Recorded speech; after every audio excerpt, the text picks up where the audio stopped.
This is going to be a major hit here, the highest impact for any Atlantic system so far this year. So we do want to take a look at what's going on with the future of this storm. A lot of varied impacts there, as Chief Meteorologist John Porter. And John, a lot of the time the wind gets the attention, but it's the water that leads to the greatest risk to lives and property. Hey guys, good afternoon. That's the thing that our team of over 100 expert meteorologists and our hurricane experts here at AccuWeather have been talking about all day. Our biggest concern yet again with this storm is water, and particularly storm surge. And we want to highlight that particular risk in terms of what we're going to be facing here. As a storm approaches the coast, that storm surge is the water level increase right at the coast that then moves inland.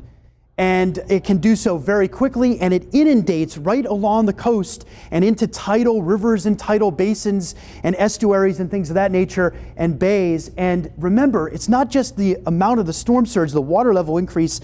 It can happen fast, and there's damaging waves on top of that as well. People oftentimes who are unprepared for this, they always comment about how quickly the water can rise.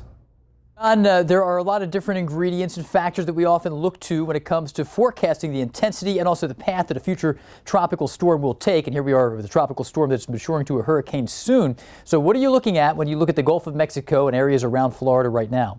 Well, this has been our constant message since AccuWeather issued the first forecast on Friday afternoon of the track of this storm before any other source. And that's what we do here, to give you the best information to keep you and your family safer and make the best decisions, give you as much advance notice as possible. We talked about the fact that as we headed into Monday, the unfavorable winds that were affecting and kind of putting a cap on the storm's intensity would lessen.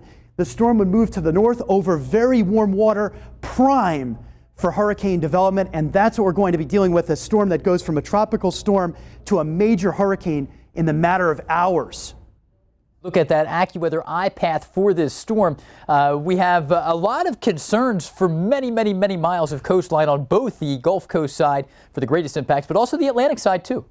Right. I want to point out a couple of things. First, we have this intensifying into a hurricane by 8 a.m. Tuesday morning, and then look at this off the Florida coast at 8 a.m. Wednesday as a Category 3 storm. Now, I want to point out, AccuWeather experts are forecasting maximum sustained winds of 125 miles per hour at that time, a high-end Cat 3 storm, whereas on the Saffir-Simpson wind scale, whereas the Hurricane Center and other sources are forecasting only 115 mile per hour maximum sustained wind. So we think this has the potential to be a strong storm, an intense one, and it's not going to take very much for us to make this a Category 4 storm when it makes landfall. We're watching those trends very carefully with our hurricane experts.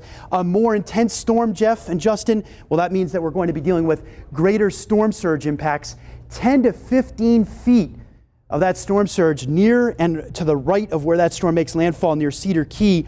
And we are expecting some places in Tampa Bay area, especially prone to storm surge, may have a 6 to 10 foot surge. That's higher than any other forecast source is providing at this time as well. So we want people to take that water risk very seriously.